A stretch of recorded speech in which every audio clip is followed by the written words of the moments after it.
expectations for your offense. What about your offense, though, maybe is even more impressive than you anticipated? Probably our depth and just talent overall. When you look at all across the board, we're pretty deep. A lot of playmakers.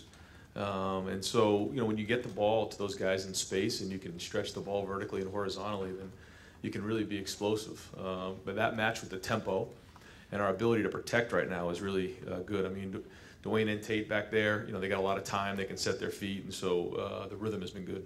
And what about TCU's defense presents the most problems as you watch them on film so far? Yeah, Coach Patterson's done a great job. I mean, they have all the answers. Anytime a defense has been together that long, they've seen so many different things come their way. So they have adjustments. They make quick adjustments. They know exactly how you're trying to attack them. So very, very talented group as well. A lot of veteran guys back there. And so they've been together such a long time that you're not going to get anything free. You're going to have to earn everything that you get. Over to the right, Clay. How much input has Coach Meyer had on that, on what to expect from a Gary Patterson defense? Yeah, like I said last week, everything's, in terms of week-to-week stuff with Coach. We've been game planning all together, so he's got a huge amount of input. Over to the left, front row left, Bill.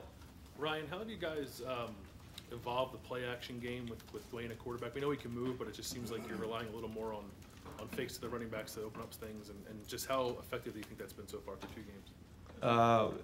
Yeah, I think the combination of having a great offensive line and then, JK and Mike, you have to account for them. And so once you do that, if you can tie in the runs to make them look exactly like the runs, then they have to get somebody else into the front, whether it's a safety or another, 7th defender. And then at that point, whether it's with an RPO or a play-action pass, we want to take advantage of that.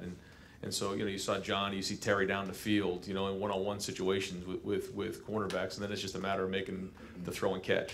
And so it all starts with running the football. And if we can force that 7th guy in the box, then that opens up stuff in the pass game.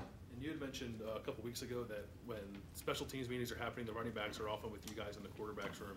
I'm just wondering, in the times that happened, maybe what you learned about JK, maybe from a more personal side than aside from him obviously being a really good player. JK, yeah. Great personality, very, very competitive, wants it really, really bad. But has a fun way about him, kind of a happy-go-lucky guy, always has a smile on his face, a lot of energy. He's a very likable kid, but he works really, really hard, and he's got that edge to him. So he's fun. He's always got something to say in meetings and, outgoing personality. But I think that, they're pushing each other, too, in that room, between Mike and JK, and so the competition's really good, but they also pull for each other. Far left, Lori. Coach, regardless of what's gone on this year, whether Urban suspension, things have seemed to go rather smoothly. What do you attribute that to? The culture of our team. We said from the beginning that this team has been trained for this, this type of adversity. We talk about winning the moment. We talk about E plus R equals O. I've talked about that before. And so the training that's happened over the last year, and obviously what Coach has done here for the 6 years leading up to this, there's been a foundation set here. And so, when you go through something tough, if you have a good, strong foundation, then you can make it through the other side, and that's what's happened. So things are going well without Urban because of Urban? So again, like I said, the culture that Coach has set here with all these guys, it's amazing. I mean, the locker room and the character, not just with the players, but their families, sticking together, our recruits, the whole thing. And so because of that, we've been able to come through the back end of this thing, and still got a long season to go. But going through that stuff, like we said, makes us stronger as well. But the leadership right here, the coaching staff, we've all stuck together. And but there's no way you can get through that without a strong foundation to start with. Just real quick, how much authority does Dwayne have to alter plays and whatnot at this point? I mean, he's still young as a quarterback. Yeah, but he knows. I mean, whether it's in the run game, he has the ability to make a check, or in the pass game, he can change the protection and slide it one way or the other. So he's got a good handle on that. Sometimes when we're playing fast, he's got to make a decision where the ball goes. Sometimes it's to the running back. Sometimes he has to run it. Sometimes it gets thrown to the receivers. So whether it's before the snap or after the snap, he has to make decisions. Yeah. Third row left, Dan. Ryan, do you worry at all with as well as Dwayne and this offense have performed in these first 2 games of them getting too confident going into a game like this? Well, I think that, you know, when the games get tighter, every play matters even more. And so the mistakes are still there. We talked about that in the meeting yesterday. The mistakes are still there. You know, we can't, like for instance, you know, the interception in the red zone 2 games ago, or you know, a play where we're false starting, or you know, a sack on 3rd down. Those plays in a big game are going to show up even more. So they're still there, and we have to correct them. And that's a sign of a mature group. Is, you know, you can win a big game, kind of like we have the last 2 games, but then come to work and be critical of yourself and take the coaching so that we make the corrections to keep building. And obviously, Dwayne's your starter, but with as well as Tate performed the other day, does that make you more inclined to want to get him involved in the offense in some way, even as you get into closer games? I think Tate showed what he can do, but we've seen that through camp and through practice. So nothing he did surprised us. I mean, you know, he's done a great job running. He's done a great job passing. So his skill set is excellent for, you know, attacking the defense. They have to account for him, you know, with his feet and then with his arm. And so, you know, like we said before, we plan to play Tate. How much kind of depends on the game moving forward, but it was great to see him go out there and have some success and see him run around and have some energy.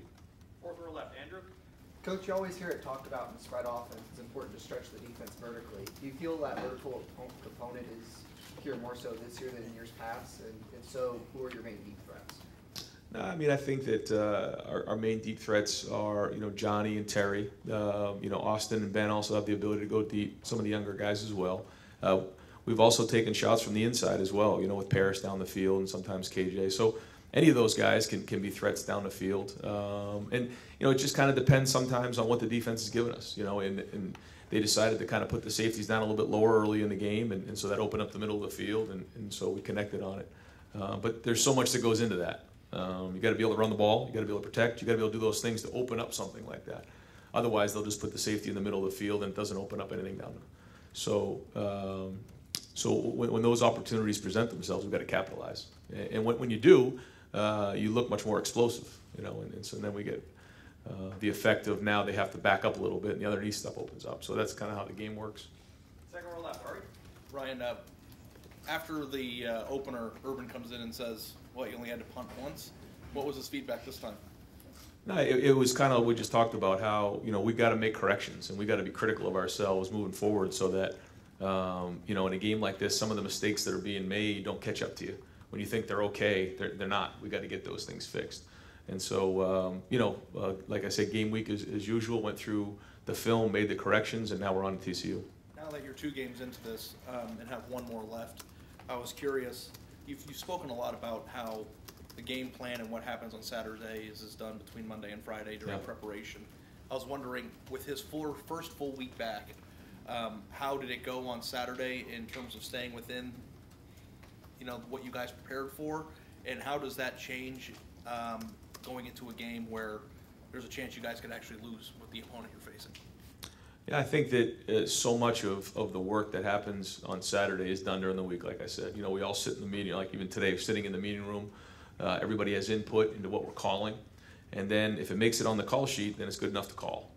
And we all have to be behind that and understand that. I know we have to make adjustments in game and figure out what the defense is doing and what plays give us the best opportunity.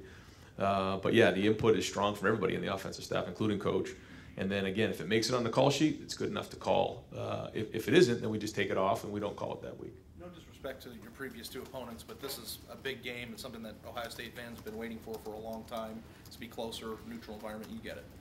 How is that different for you? Is this more nerve-wracking, you know, just kind of being there alone without Urban, and just how are you anticipating handling this challenge, the biggest challenge you face so far? Well, I think that when you play in big games, obviously you have to take care of the football. You have to run the football. You have to play good defense. You have to really follow the play and to win even more because every play is so much more important. In terms of preparing for it, though, we're going to be who we are. We're going to do what we are. I think when you start to stray and start to focus on other things, like it being a big game, that's when you get distracted. And we got to focus on us. And if we play the way that we know we can play, then that's going to give us the best chance to win. If we start to overthink it or anything else, then we're not putting our best foot forward. So. Front row right, Austin. Ryan, you referenced a couple times, you know, mistakes and things that you weren't happy about. I know coaches are never satisfied. I I mean, are there things about the offense that you are actually legitimately concerned about at this point? I mean, you're averaging 64 points a game. What is it that might worry you? Well, no, I don't think there's any one thing. I think it's just when you watch the film, our execution level has got to be high every play. It's got to be what we call 4 to 6 A to B, which is relentless effort every play. It can't just be, on 4 out of 5 plays. And if we're very, very critical of ourselves, then we have a chance to be, as good as we want to be. But as you're going along, sometimes the defense gives you looks.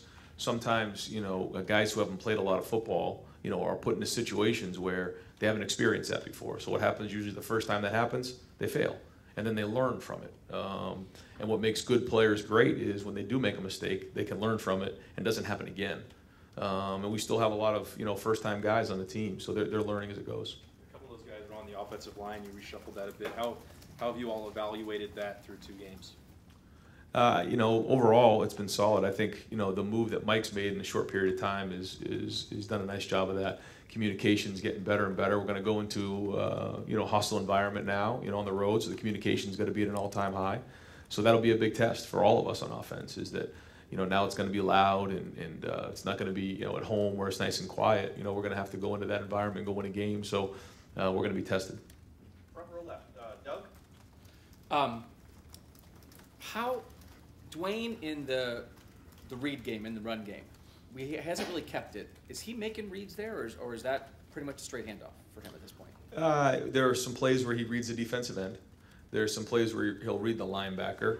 And then there's some plays where he'll actually read the safety based on the play. But typically we're having him read somebody on most of the run plays. And if the read, how often is the read that he keeps it, or then is he going to throw it as his read if he doesn't hand it off? It depends on what the defense gives us, really. If that guy's being aggressive, then there's a chance he can pull it.